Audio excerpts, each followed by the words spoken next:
It's been one of the Queen's most difficult years to date.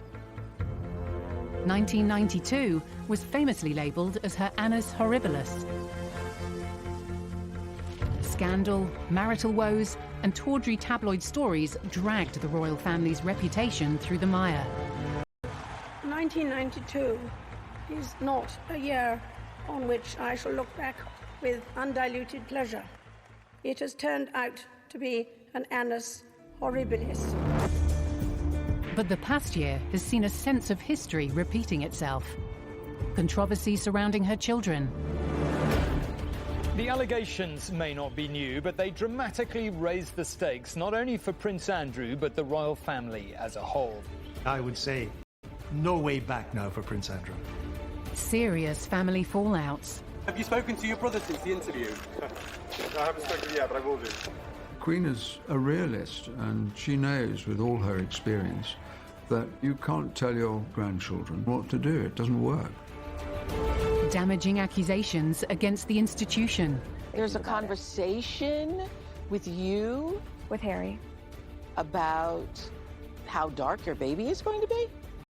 potentially, and what that would mean or look like. A global health crisis that consumed Britain. The Queen is presiding over a nation which couldn't make any sense of what was happening. The fear was profound.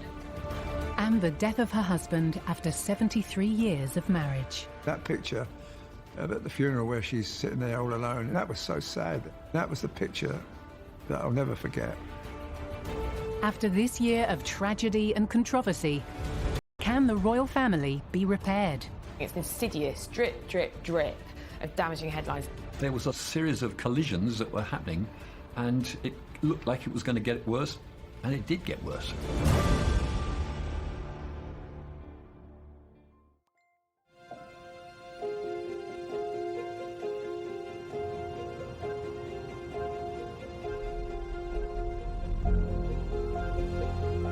As the country saw in the new year, there was little cause for celebration. I think the mood in New Year's Day 2021 was pretty miserable, because by then the pandemic had been with us for almost a year. And at that time it was getting worse, not better. People were wondering, when are we ever going to get out of this? When will normality ever return? It was not a happy time in Britain.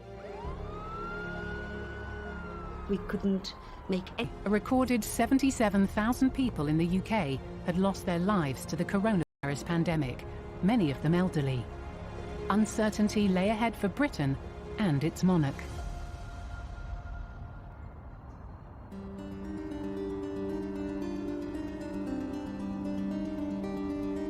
When the Queen woke up on New Year's Day in 2021, I don't think the Queen, like any of us, would have been particularly hopeful of change, because we were still in the thick of that particular winter wave.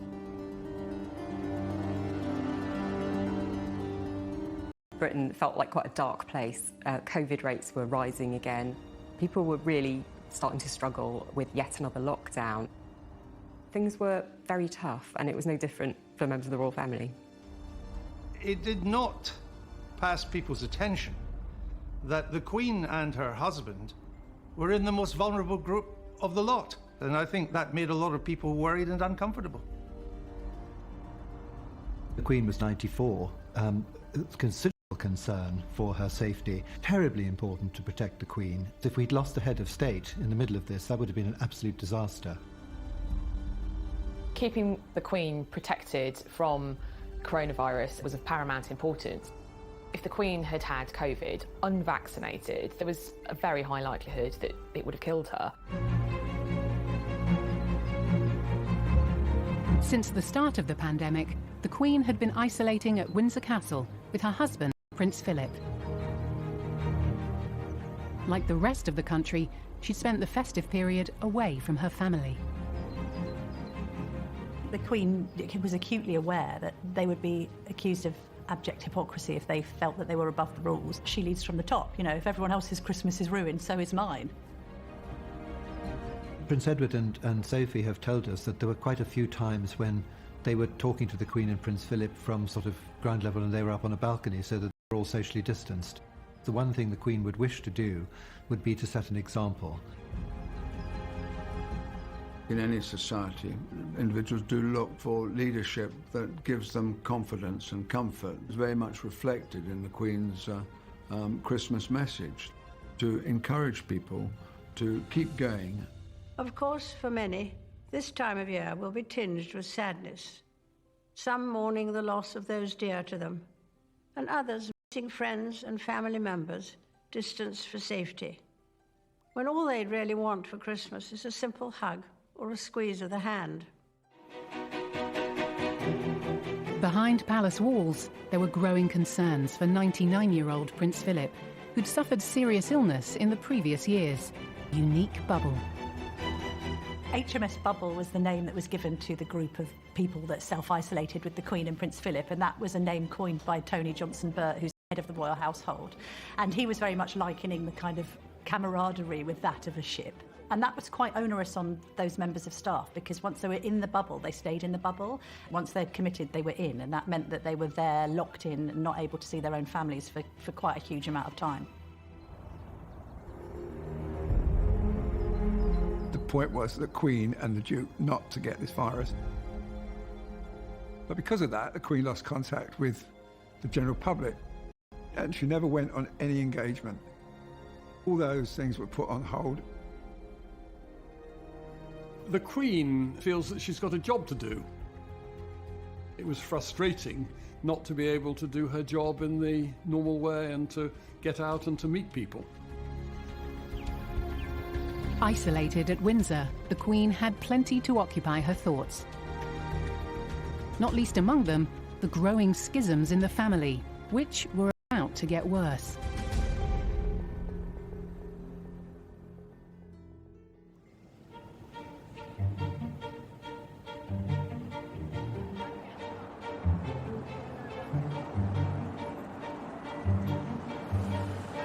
It had been a year to the day since Harry and Meghan had dramatically announced their intentions to step away from being senior royals. The announcement by Harry and Meghan that they were withdrawing was obviously an intensely personal family moment for the Queen. They went off to Canada for a bit, and then they came back, and then they threw all this at the Queen and said what they wanted to do, and she very wisely said, well, give it a try and have a year's probation.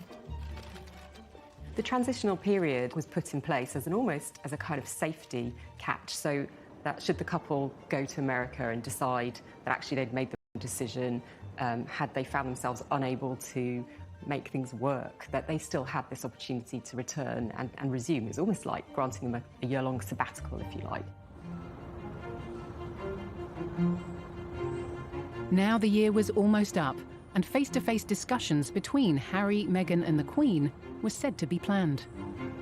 As I understand it, Harry thought that having had this year's grace period for everyone to kind of cool down after the emotion and heat and fire of the Sandringham summit, now everything was kind of a bit calmer. Harry was going to come over to the UK to talk to the Queen and courtiers face-to-face to try and thrash this out. But a ban on non-essential travel threatened to put talks. I think it was also a terrible time from the Queen's point of view, given how unwell Prince Philip was and the difficulty she was going through, being isolated in Windsor, trying to lead the nation as best as she could. It's been a huge disappointment to the Queen, and I don't think she really understands why it was necessary or why it was done. With the transitional year ending, the Queen now faced difficult questions about the Sussexes' future. She sticks to her decisions, so if things go wrong, she never turns around and says, well, who advised me to do that? But very much is aware that she had the final say on what should be done in a certain situation. There was this concern that they were going to set up shop in direct competition in the US, and that would have proved difficult. So on one hand, the Queen had the pressure on her to kind of preserve the institution of monarchy, while also trying to preserve her own familial relations with her beloved grandson. I don't think either side emerged from it terribly well. There was a sort of series of collisions that were happening, and it looked like it was going to get worse, and it did get worse. But Harry and Meghan's departure from royal life wasn't all the Queen was dealing with. Behind closed doors, the health of Prince Philip her rock for so many years was deteriorating. Since he retired in 2017, there had been concerns about Prince Philip's health. The idea of a 99-year-old man going into hospital is always a worry. Those who saw Prince Philip leave hospital and return to Windsor could see that he was a very sick man.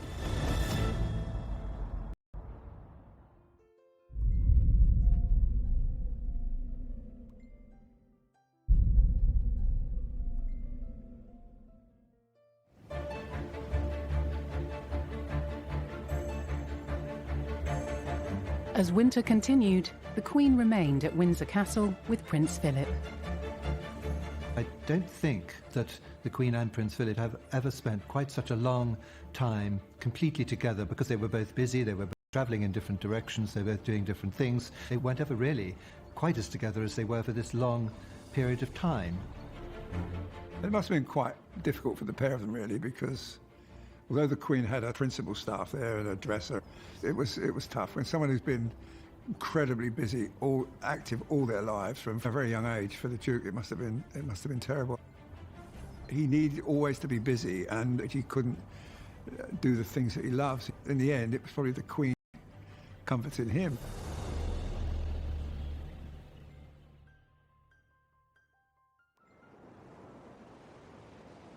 Sussex have tonight announced they are expecting a second child.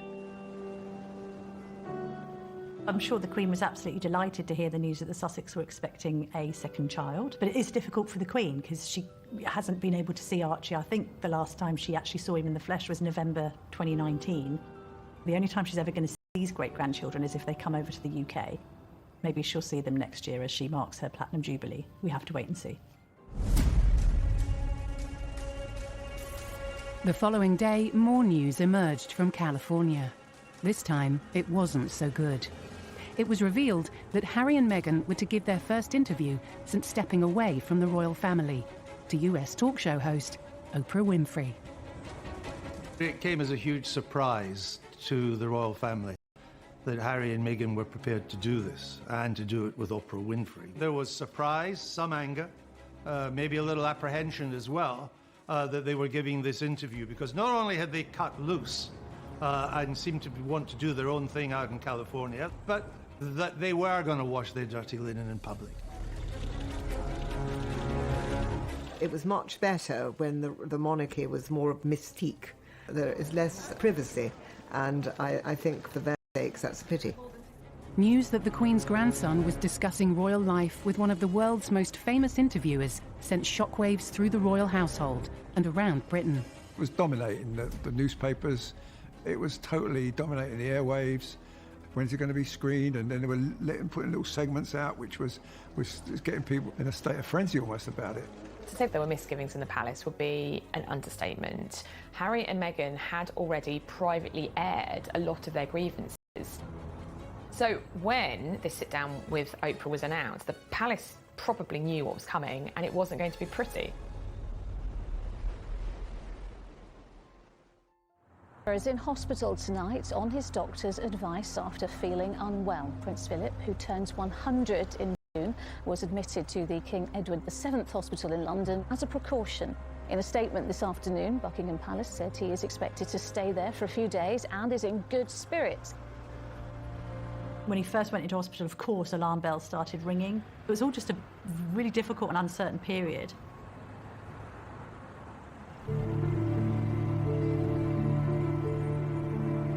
At the same time that the Duke of Edinburgh is in hospital, there's this family drama unfolding.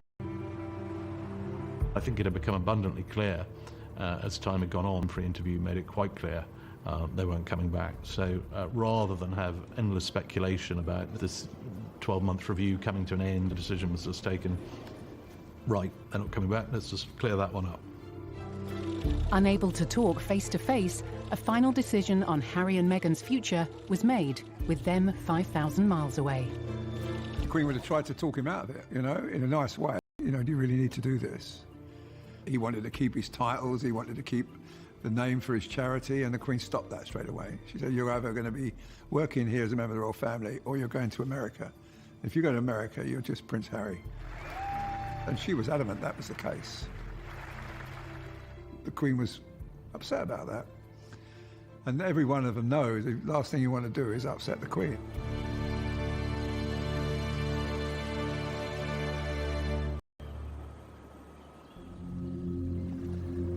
The Queen had taken difficult decisions in putting the monarchy before her family. Now she had to face up to problems closer to home, where Prince Philip's condition was getting worse. Prince Philip went to hospital. To begin with, they said as a precautionary measure. He then had to be moved from the Edward VII to another hospital. Like many Britons, Queen was unable to visit her husband as he continued his stay in hospital. The royals were probably acutely aware that there's a lot of transmission in hospitals. They didn't want to put the Queen at unnecessary risk. What's the point of her being in a bubble for months and months and months, only to then travel to London to a hospital? She must have been concerned, but she probably spoke to him every day on the phone. And she probably discussed the Harry and Meghan situation on the phone with Philip. And I think if he had any patience left, he would have probably calmed the Queen down a wee bit, you know. Prince Charles managed to visit his father, but left visibly distressed. But Charles left pretty upset, so I figured that that conversation had been, it's not far off for me, you know. He's talking to Charles and probably saying, you know, like most parents would say, look, take care of your mother, keep your eye on your mother, make sure she's, you know, everything's fine. You know, it's the sort of thing you would say. He was 99, and he had recurring problems. And at that age, I didn't think he would come out. I said to my family, I think this is the end for poor Prince Philip.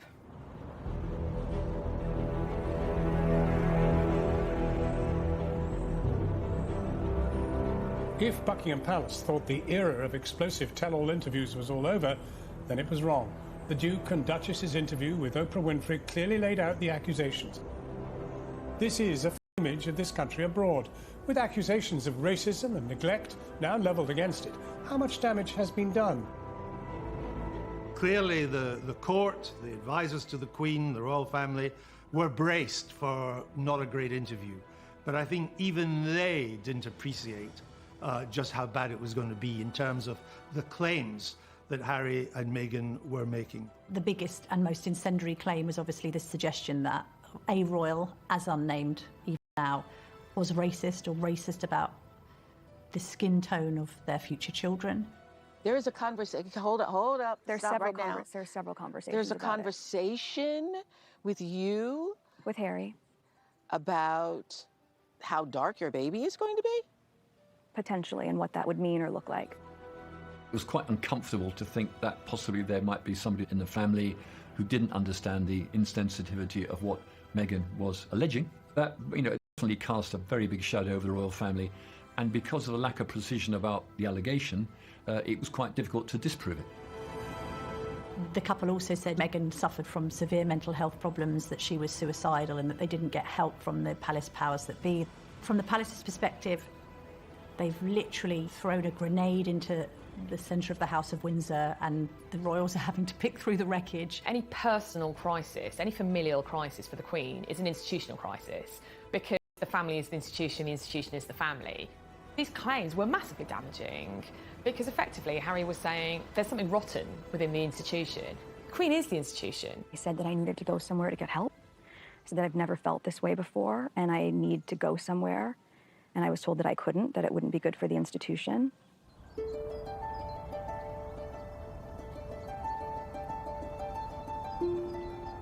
I think some people were genuinely rattled by what was said. Prince Harry was speaking as a free individual. But there's no doubt in my mind that there's great discomfort in the royal family. The difficulty arises is once you start communicating publicly and other issues come in about things that might have gone wrong in different parts of your life. All these things can be dealt with, but they're best dealt with in a private and discreet way. It had a very polarising effect. Everyone was sort of more entrenched in whatever position they happened to be beforehand. And in the middle, you would have had, you know, the royal family and the Queen just thinking, this is just very sad. The allegations of racism risked harming the Queen's relationship with the Commonwealth, which she'd been head of since 1952. The Commonwealth, it remains one of the most extraordinary multinational groupings in the world today. To endanger that by making remarks, I think you've got to be very careful before you cause that sort of damage.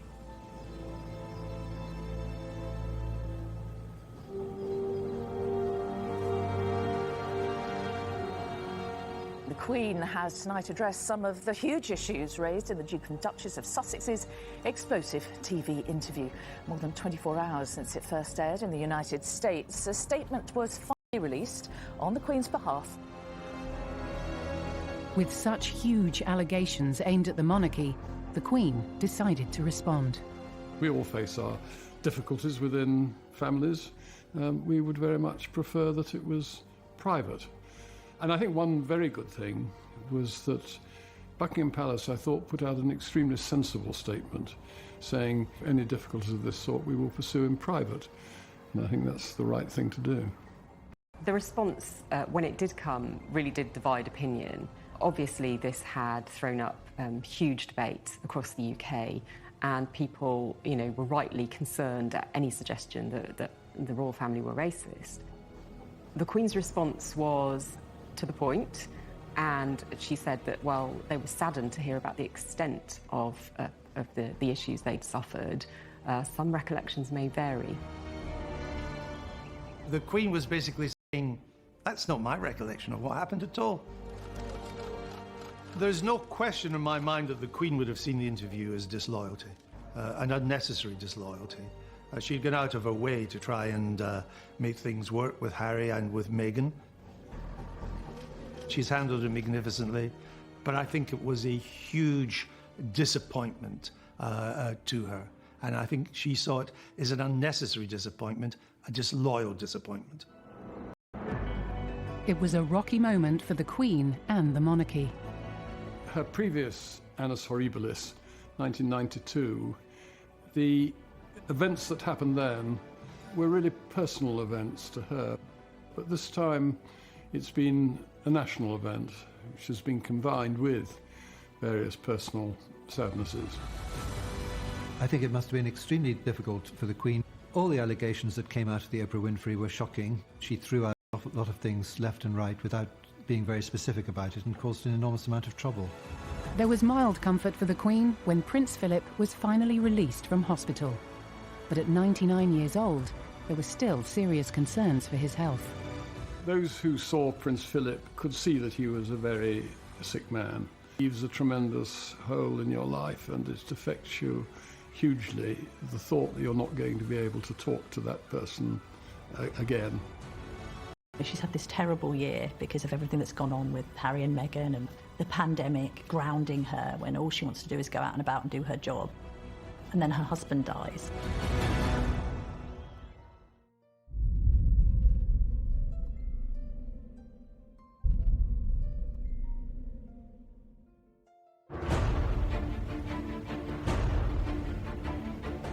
The Queen had endured a terrible start to 2021. The COVID pandemic was still crippling Britain. Accusations against Prince Andrew refused to go away. Duke of York scandal kind of continued throughout the whole of the pandemic. Efforts are being made to try and rehabilitate his image, but the pandemic has put all that on hold. And actually, from the Queen's perspective, it's probably been convenient to her that he's just been completely out of the limelight. And equally, the attention's been largely on Harry and Meghan. The fallout from the interview between Harry and Meghan and Oprah Winfrey looked set to continue. And now Prince William was embroiled in it too. The Queen had the pressure on her. There have been comments made about Prince William being trapped, for instance, but the Queen has almost, as ever, remained sacrosanct in all that. In the days after the interview, Prince William also responded. Have you spoken to your brother since the interview? No, I haven't spoken yet, but I will do. And can you just let me know, is the royal family a racist family, sir? No, we're very much not a racist family. The breakdown of Harry's relationship with his older brother William was highlighted in the Oprah Winfrey interview. But the cracks had been growing for some time. When I first saw reports that the relationship was breaking down, I didn't quite believe them because the two boys had been pretty close for most of their lives, and they'd been through hardship together with the death of their mother. When Harry decided to cut loose from the royal family, leaving a lot more pressure on William and Kate to continue with royal duties, particularly as Prince Philip at that time was seriously unwell, and the Queen had stepped back. So it meant the royal duties were now being shared between fewer and fewer people. And I think William did resent that. The Queen made it clear in her statement in response to the Oprah interview that Harry and Meghan remained much-loved members of the family. And it's clear that, you know, the falling out between the brothers in particular will be very hard for her to bear, particularly given that she took a close interest in their upbringing following the loss of their mother. You know, these are two brothers who have been inseparable for many years, and it's incredibly... The book Finding Freedom, released the previous year, had intensified rumours of a rift between the brothers. Finding Freedom was the first course in the long banquet of Sussex revelations. The book really confirmed in many people's minds what a lot of people already knew, which was that the two brothers had really, you know, fallen out, and that there was a real unhappiness on the side of the Sussexes. I think we knew that Harry and William's relationship had changed over the years, just because Harry himself admitted that they were on different paths. There were reports that there had been tensions. The Queen is a conflict avoider by nature, and therefore the idea of Harry and William not being close, I think, would really trouble her. It must be upsetting the Queen to see that in her family, that two boys that grew up together, they played soldiers together, they had their tree house at Highgrove together, they learnt to fly together, they flew helicopters together, and now they're not even talking to each other. I don't know what it's going to do to make it right, but it's got to come from him, and it's got to come from him in a big way, and from Meghan. I think it's possible you can change any situation if you really both want to. But, you know, while there's feud going on with his brother, where they barely talk to each other, it's not nice. There is a risk that this kind of almost sidebar soap opera between the two can overwhelm and overshadow more important events in the royal family.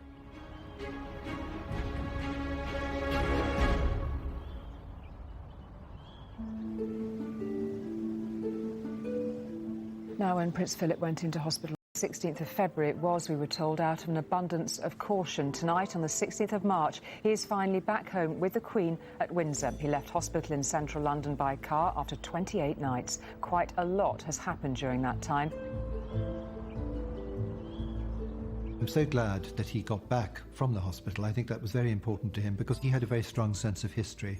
His mother and his grandmother were both born in Windsor Castle, and he and the Queen loved Windsor Castle, and that, I'm sure, will have been a great comfort to the Queen. But shortly after Prince Philip's release from hospital, the Queen suffered the worst heartache of her reign. She's had this terrible year because of everything that's gone on with Harry and Meghan. The pandemic grounding her when all she wants to do is go out and about and do her job. And then her husband dies.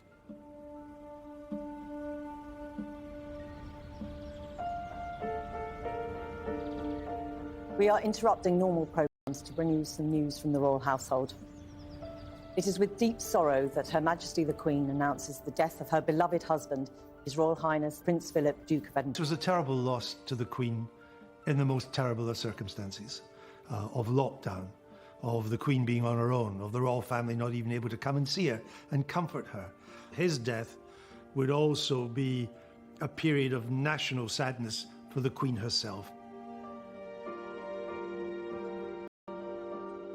At 99, he had a great innings.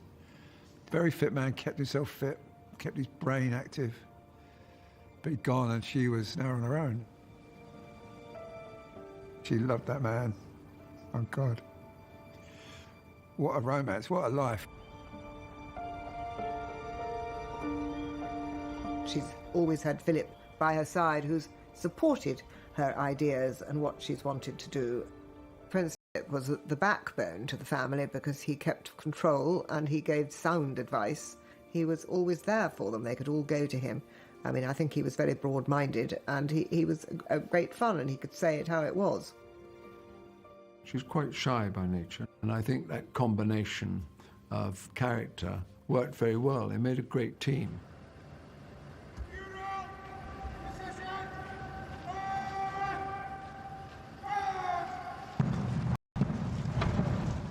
On the day of Prince Philip's funeral, there were blue skies, with Windsor Castle basked in sunshine. In a stripped-back service, the small number allowed to attend were forced to sit apart. But the distance between brothers William and Harry continued to attract attention. There was a lot of talk about whether Harry and William would speak to each other. In the run-up to the funeral, that threatened to overshadow it. In order to dissipate that, the brothers did make a show publicly of coming together. The Duchess of Cambridge kind of acted as peacemaker, and they had a chat as they walked from the chapel. And I think that was a very good PR move to make sure that the narrative of the day was about Prince Philip and not about their own row. We have been inspired by his unwavering loyalty to our Queen, by his service to the nation. The Queen sat alone as she grieved for her husband of 73 years. That picture at the funeral where she's sitting there all alone, and that was so sad. That she was keeping the rules, keeping the isolation rules, sitting on her own, and there she was burying her husband. That was the picture that I'll never forget. He was an essential part of her working life, as well as inevitably of their private and family life. The Queen has been through, decades of it. No one else. She set her sights on him. She married him. He was a husband for 73 years, so his loss will have been absolutely heartbreaking for her.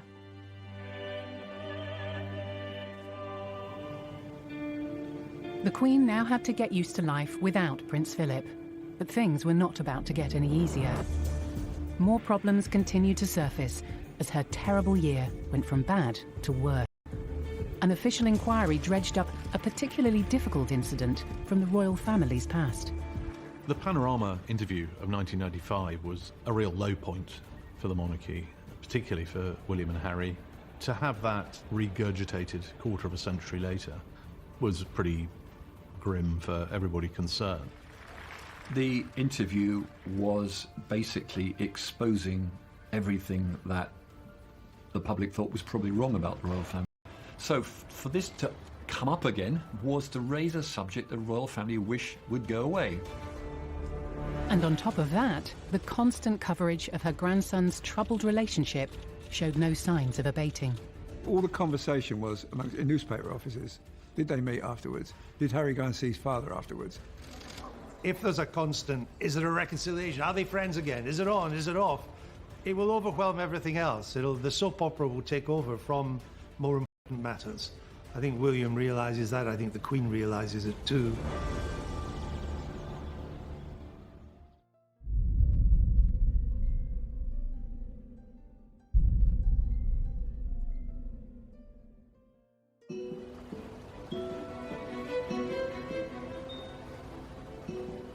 As spring drew to a close, the Queen was coming to terms with one of the worst years of her entire reign. She's lost her husband. She's lost the solid figure in her life since she was almost a teenager. She's been in isolation so much that she can't meet her people, which she loves to do. She can't meet her family, which she loves to do as well. The scale of the crisis we've been through is so huge. It's put more on the Queen's shoulders, I would say, than any previous crisis.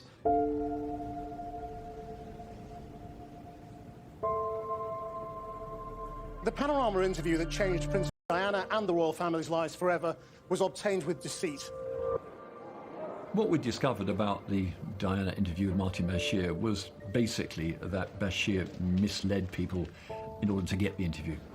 In truth, nothing that he did made the interview invalid, although it's now often described as a discredited interview, because Diana was going to say it, and Diana was going to choose Panorama. And I know that because 10 years before she told me, when I was making a programme about her, that what she really wanted to do, but she did.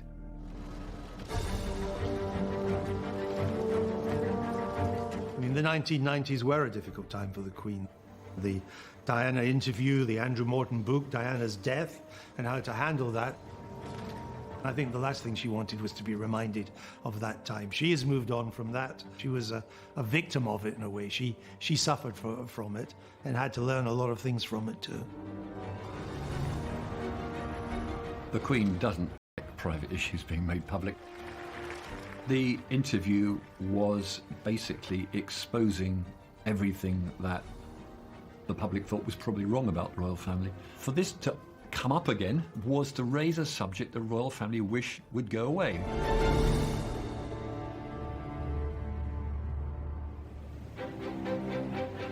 In response to the findings, Martin Bashir apologised for using forged documents and said that it was an action he deeply regretted. Bashir added that he believed the forgery had no bearing whatsoever on the personal choice by Princess Diana to take part in the interview. The Queen remained silent, offering support to her family behind the scenes.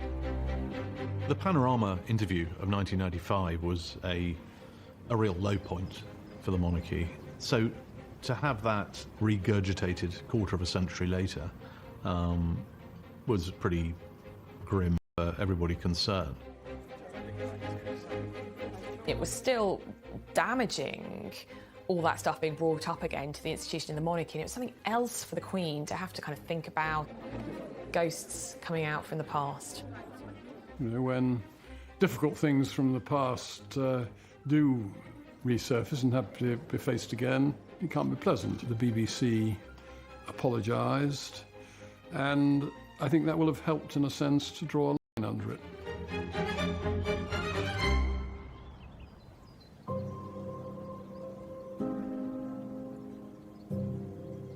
On a sunny Saturday afternoon in the grounds of Windsor Castle, the Queen officially celebrated her 95th birthday in a scaled-back Trooping the Colour service. But what should have been a day for celebration was overshadowed by a notable absentee. Prince Andrew did not attend, as rumours and allegations continued to follow him. Prince Andrew is a bit of a tragedy. It needn't have been that way. He should have seen the writing was on the wall in mixing with Jeffrey Epstein long before he realised he couldn't do it. Prince Andrew's friendship with Jeffrey Epstein had been repeatedly questioned after the business tycoon was convicted in 2008 for procuring a person under the age of 18 for prostitution. With this man, long after the scandal had broken, now, would you carry on seeing the man in public? Would you go to his house in New York? That's the problem. He still stayed in contact even though after the guy had been in jail for the most horrendous of crimes. Allegations of sexual assault were first made against Prince Andrew by Virginia Giuffre in 2015, but the claim was dismissed and struck from court. After Epstein was arrested again for sexual offences in 2019, the allegations against Prince Andrew were made public. His position is that he doesn't even remember meeting her. But of course, it is really serious reputational damage, and there's nothing that the Queen can do. It is damaging for the Queen professionally in the institution which she represents. The press began to ask more and more questions. The American authorities were asking more and more questions. At some point, somebody inside the palace, and it looks to be pretty much around Prince Andrew himself and his close advisors, decided it was time to face it out and to actually go out there and answer the questions. In order to clarify the ongoing scandal, Prince Andrew had spoken exclusively with BBC Newsnight's Emily Maitlis. Now, you could argue, in a normal situation, that was actually an honest and good thing to do. That is not the way it turned out. It was truly dreadful. On that particular day that we now understand is the date, which is the 10th of March, I was at home. I was with the children. I'd taken Beatrice to a Pizza Express in Woking. Why would you remember that so specifically? Why would you remember a Pizza Express birthday and being at home? Because going to Pizza Express in Woking is an unusual thing for me to do. At the end of it, he thought he had done rather well, which suggests no sense of judgment or no self-awareness. The Duke of York had hope that it would kind of clear the air, he could get his version of events over, and that it would wipe the slate clean and enable him to kind of carry on with his royal life. In fact, it did the complete opposite. It proved to be a catastrophic mistake that he has struggled to recover from ever since. Although Prince Andrew still held his title as Colonel of the Grenadier Guards, his role was replaced at this year's Trooping the Colour service. He has strenuously denied all the allegations against him. The poor Queen, it really feels as if, you know, it's one kind of blow after the other. This is one of the most serious affairs of the last 5-10 years for the Queen. This is not going to go away.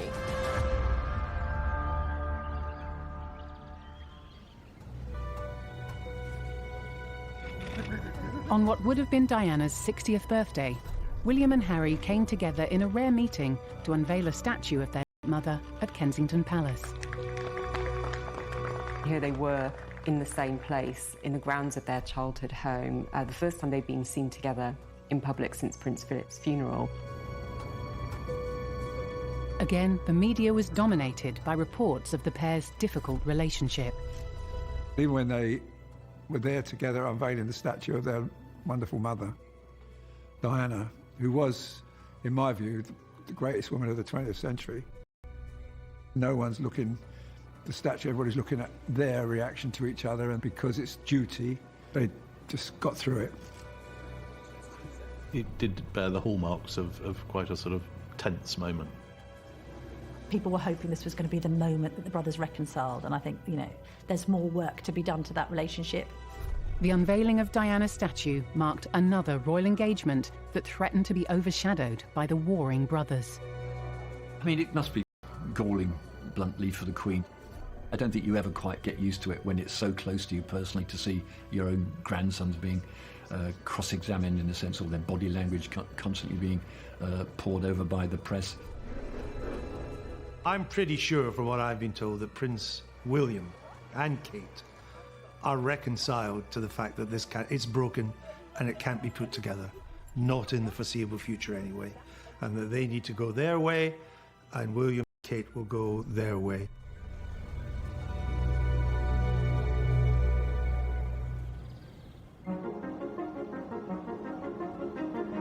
After 16 months of lockdowns and limitations, summer finally saw an end to most coronavirus restrictions in the UK. Spirits lifted and temperatures soared. At midnight, nearly all remaining restrictions were lifted, including an end to social distancing rules.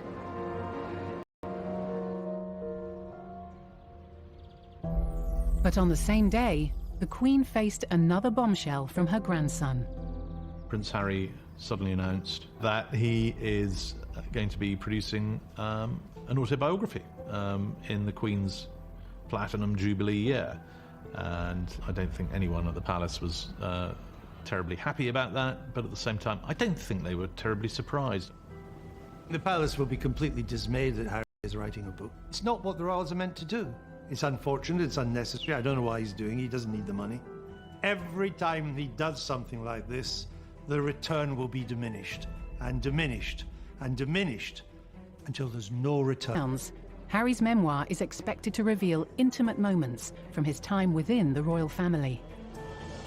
The Queen was taught to not wash her dirty linen in public. She's been brilliant all her life about not discussing family problems in public. She is the past master of it. It will be hard for the Queen at her age. She loves her grandchildren, no doubt at all, and her great-grandchildren.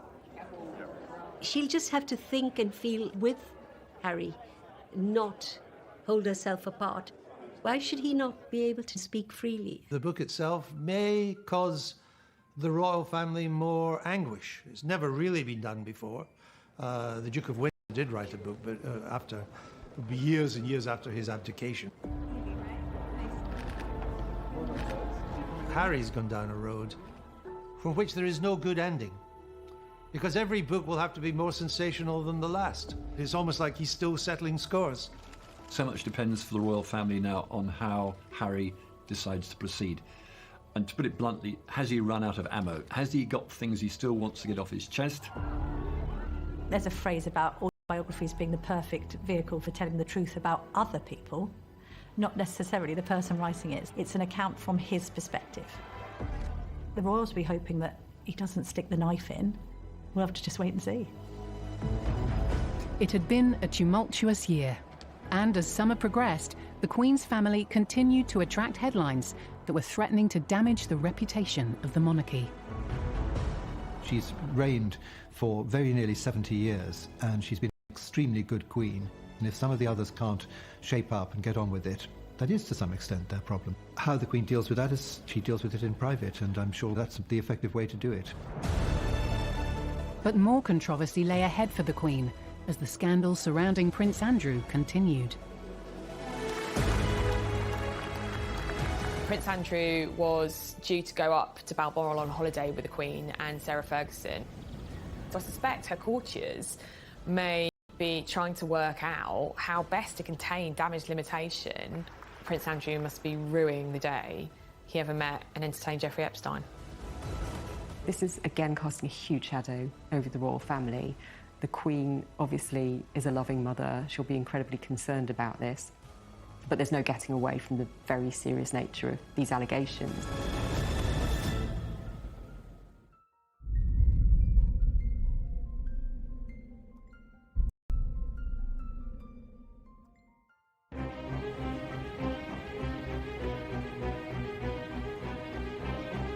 The Queen was living...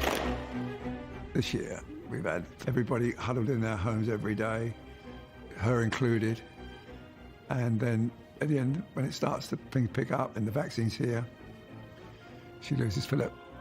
That's pretty tough.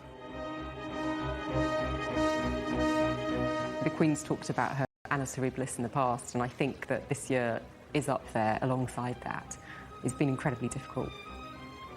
It's been a sort of endless stream of challenges, and set against the backdrop of the pandemic, it's a lot for her to go through. At the end of July, the Queen travelled to Balmoral for her annual visit. It was the first time she'd holidayed there without husband Prince Philip. But shortly after she arrived, the Queen was met with more controversy.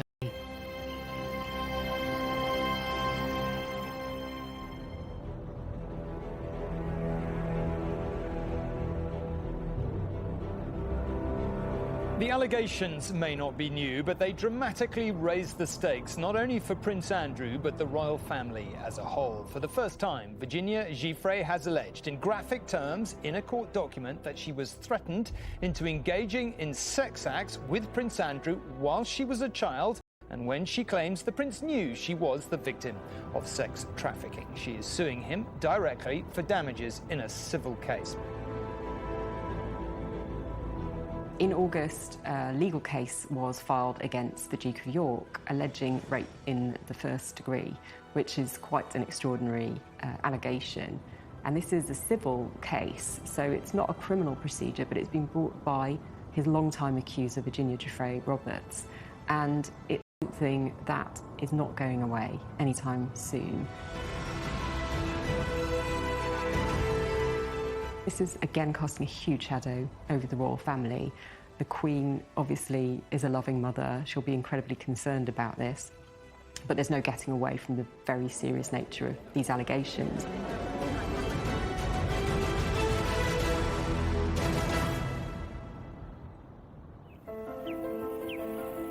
The day after the court documents were revealed, Andrew arrived at Balmoral, cutting short the Queen's summer holiday for crisis talks. Just at the point the Queen thought she might have a break from the difficulties in Balmoral, you know, one of her favourite places in the world, this legal case will have sparked huge concerns again. These are incredibly damaging allegations for Prince Andrew and for the wider royal family. It's extremely difficult for the Queen. I feel very sorry that the Queen has had to deal with the crises of enjoying all the good things. Prince Andrew has always denied the accusations against him, but the ongoing scandal could have a serious impact on the future of the monarchy. It's an insidious drip, drip, drip of damaging headlines. I can't think of any other time that a member of the royal family has ever been accused of a crime, much less something so serious as this. We have to assume that he's innocent, as he said. But just the slinging of that mud, very serious mud, threatens the reputation and the standing of the monarchy. This is one of the most damaging things the Queen has faced in her reign. It's another drama, but so far he's not been charged with anything, so it's all alleged, and let's see what happens. But the Queen is still her son, and, you know, she's his mother, and she will never, ever abandon him. Andrew's been through a bad time, but not one member of the royal family has said anything about Prince Andrew. Whatever they might be saying private, it will be private and never get out. I don't really think he can ever recover. And that saddens the Queen too. That's another disappointment for the Queen, because she was always rather fond of Prince Andrew. I would say no way back now for Prince Andrew. The Queen has faced countless tragedies and controversies throughout her reign. But after this terrible year, many are asking, can the royal family bounce back?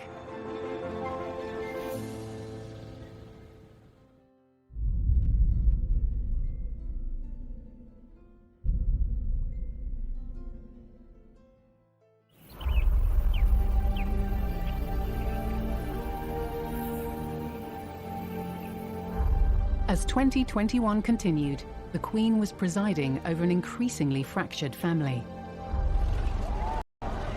Acrimonious departures and a US federal investigation were unlike anything the Queen had witnessed during her reign. And her children continued to dominate headlines as the year went on. Now, you might not know the name Michael Fawcett, but there was a time when he was an indispensable aide to our future King, Prince Charles.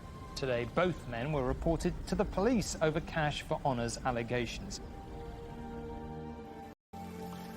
Claims of misconduct from within Prince Charles's camp threatened to bring the monarchy into disrepute after Charles's former aide Michael Fawcett stepped down from his role as chief executive of the Prince's Foundation.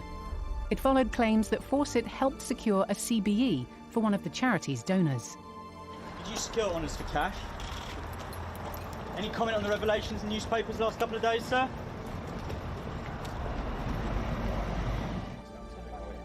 The future king admitted the allegations were an embarrassment. With the Queen in the twilight of her reign, the stability and future of the monarchy is paramount. The Queen has guided it all through for 70 years, and Prince Charles will do the same, and there'll be William will do the same, and George will do the same, because they will be brought up in that tradition. But at the moment, the Queen is still the boss, and she intends, I think, to just finish the job. And whenever that job ends, no one knows, but it will be a sad day. And as Prince Charles once said to me, I never ever say when I'll be king, because that's the day my mother dies, and I will be so heartbroken. As a preliminary trial hearing approached in the US, Prince Andrew returned to the Queen at Balmoral. Debate continued as to whether or not the Duke of York should be allowed to keep his military titles. While he continues to hold some military associations, even though they're in abeyance, questions are being asked about it, especially given that Prince Harry has lost his. She should have excluded him from not just public life, from his position in the palaces, right? She didn't do that. Surely that was something she should have been seen to do. Shortly after Andrew arrived back in Scotland, reports surfaced that he'd been served with legal papers. But the Duke of York's representatives claimed the documents had not been successfully delivered by Virginia Giuffre's team.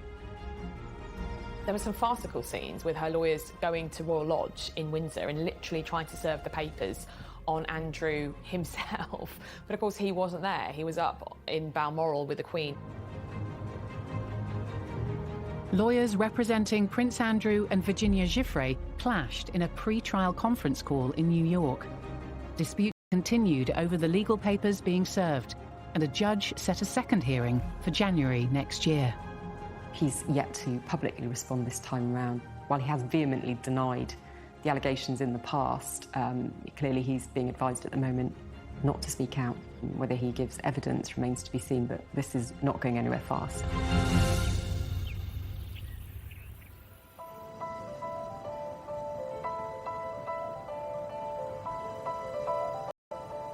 Queen was forced to pull out of her first public appearance for weeks today with a new health problem. She had been due to watch the remembrance service at the cenotaph, but withdrew this morning with a bad back. With a difficult year coming towards an end, a disappointed Queen had to miss one of the most important events in her calendar. It was the first time in over 20 years that she'd not attended.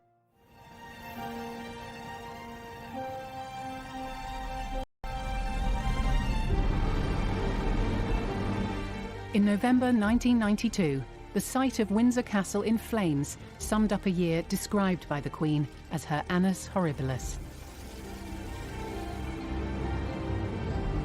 Certainly you see it as another annus horribilis because of Megxit and a pandemic.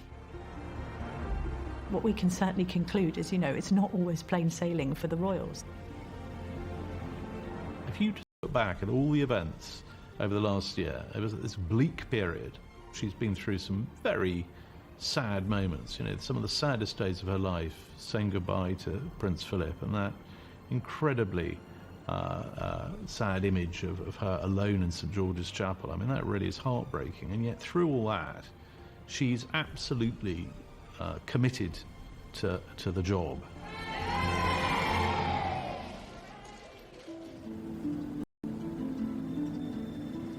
"2021 has been a particularly difficult year, but I think that the way in which the Queen has led us and the way that she's handled it, she's been a role model, as she always is, and I think that that will have deepened the respect and affection that the nation feel for her.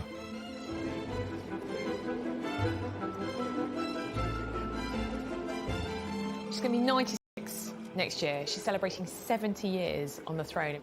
It should be a celebration of every brilliant bit of her reign, but actually when you look at the monarchy in its current state at the moment, it's fragmented, the family's divided, and there are these very serious problems. And I feel really sorry for the Queen because she's worked so hard. She's always put duty above everything. I just hope that there's a period of stability and calm, and so that she can celebrate her Platinum Jubilee with a bang.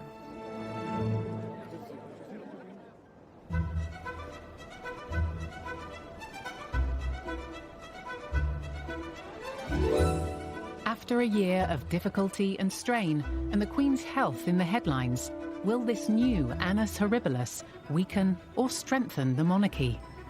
The strength of our monarchy has been, that it is able to adapt. It's always changing, and I think providing the values are still there, it often changes for the better.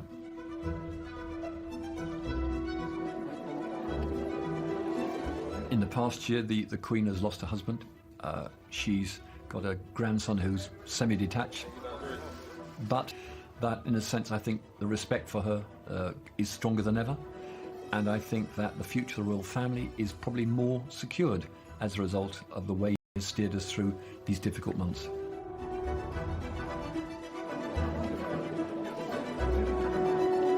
The Queen has shown huge strength of character, strength in the way she does things. She's always listened to advice.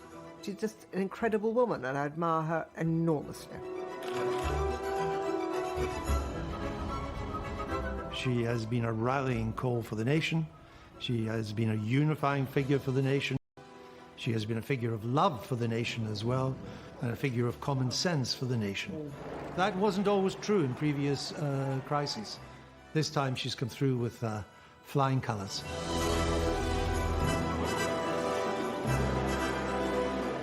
Men hadn't even walked on the moon when the Queen came to the throne, and she's been a person who's steadied the ship during all those years. We're very lucky to have her.